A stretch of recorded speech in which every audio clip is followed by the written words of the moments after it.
Hay luces que solo iluminan y otras que cuentan historias.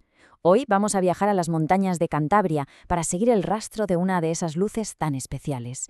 Una luz del atardecer, un poco misteriosa, que allí conocen como el Sol de los Muertos. Empezamos un viaje antropológico al corazón de una creencia fascinante. Vamos a pararnos un segundo a mirar esta imagen.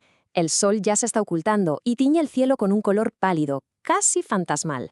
Para la gente que ha vivido siempre en estos valles, esta luz no era para nada el simple final del día.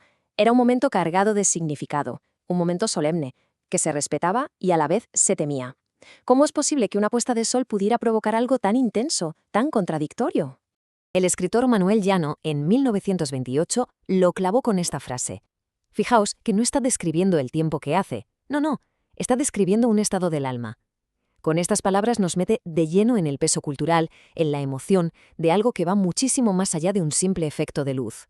Muy bien, pues para empezar a tirar del hilo de este misterio, lo primero es lo primero. Hay que definir exactamente qué es el Sol de los Muertos, porque es importantísimo no confundirlo con otras creencias que suenan parecido, pero que no tienen nada que ver. A ver, en la tradición de Cantabria tenemos dos soles con nombres muy potentes. Por un lado está el sol de las Brujas, que es esa luz amarillenta que se ve a veces cuando llueve y hace sol a la vez. Pero, ojo, el nuestro, el sol de los muertos, es otra cosa completamente distinta. Es un fenómeno mucho más serio, más específico. Entonces, los puntos claves son estos. El Sol de los Muertos solo aparece cuando el día se acaba, y sobre todo en los meses de frío. Y la sensación que provoca no es de alegría, es más bien una paz un poco triste, melancólica, casi sagrada. Y aquí está la clave de todo, como vamos a ver, su conexión directísima con el mundo de las almas.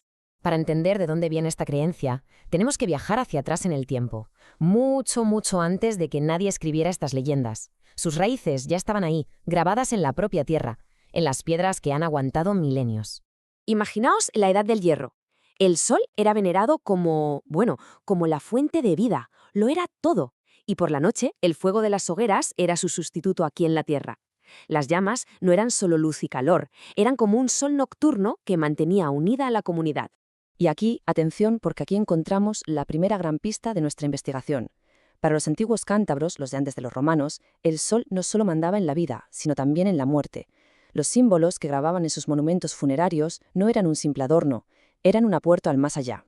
Fijaos en estas dos estelas. Son una pasada. La de la izquierda, la de Barros, muestra un sol quieto, estático, como un centro de energía. Pero la de la derecha, la de Lombera, representa un sol girando, en movimiento, como un remolino. Esta doble cara es fascinante. El sol como algo que da la vida y al mismo tiempo como una fuerza que viaja, que guía. Y esto nos lleva directos al meollo de la cuestión, al papel más importante que tenía el sol en la forma de ver el mundo de esta gente. El de ser el guía de las almas en su último viaje. Para esta función hay una palabra técnica, un poco rara, pero que lo explica perfecto: psicopompo. Un psicopompo es un guía de almas, una figura que aparece en mitologías de todo el mundo, como una especie de barquero celestial. Pues bien, en la Cantabria de hace siglos, ese papel tan importante lo hacía el propio sol. Y que nadie piense que esta idea del sol viajero era algo exclusivo de Cantabria, para nada. Es una creencia indoeuropea súper extendida. Aquí, por ejemplo, vemos al dios griego Helios con su carro, que es una metáfora genial de ese viaje diario del sol. Se entendía que cada día el sol cumplía un ciclo. Nacía, vivía, moría y resucitaba. Así que, ¿cuál era la creencia principal? Pues algo increíble. Pensaban que al atardecer el sol no es que se escondiera, sino que bajaba al inframundo, al reino de los muertos. Y justo en ese momento, en esa frontera entre la luz y la oscuridad, tenía el poder de recoger las almas de los que acababan de morir y llevárselas con él en su viaje nocturno. Claro, la gran pregunta es, ¿y qué pasó con todo esto cuando llegó el cristianismo? ¿Lo borró del mapa? Pues no desapareció. Se transformó, se camufló y se acabó mezclando, dando lugar a una fusión de religiones increíble que ha llegado hasta nuestros días. El cristianismo de los primeros siglos fue muy listo. Supo absorber los símbolos paganos que tenían mucha fuerza. En textos como este, del Evangelio de Lucas, se compara a Cristo con el sol que nace, con el que gana a la oscuridad.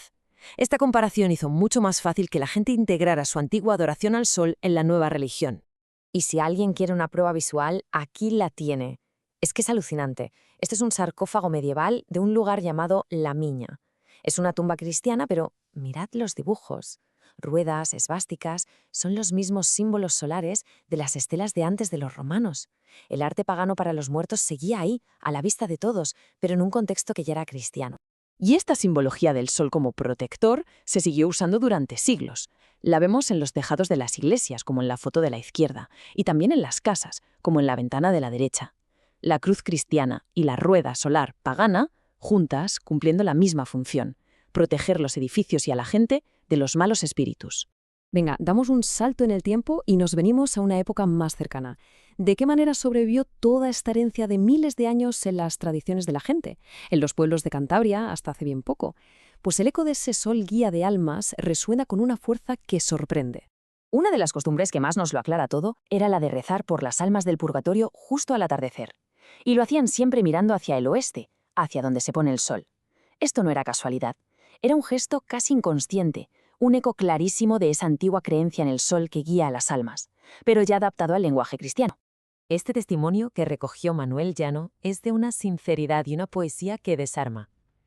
La gente de los pueblos veía en el sol de los muertos un recordatorio de Dios sobre nuestra propia muerte. El ciclo del sol, nacer por la mañana para morir por la tarde, era el espejo perfecto de la vida humana, pura filosofía popular. Y es aquí donde el mito se vuelve casi de carne y hueso, y hasta da un poco de miedo.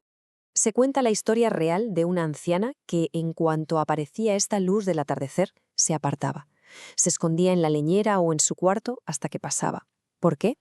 Por un miedo profundísimo, atávico, a que esa luz pudiera literalmente llevársela con ella al otro mundo. El sol de los muertos nos enseña que el pasado en realidad nunca se va del todo. Se transforma y sobrevive en nuestros gestos, en miedos que no entendemos, en viejas palabras. Y todo esto nos deja con una pregunta final fascinante. ¿Cuántos de nuestros hábitos, de nuestras emociones de hoy, son en realidad el eco lejano de un mundo que creíamos ya desaparecido?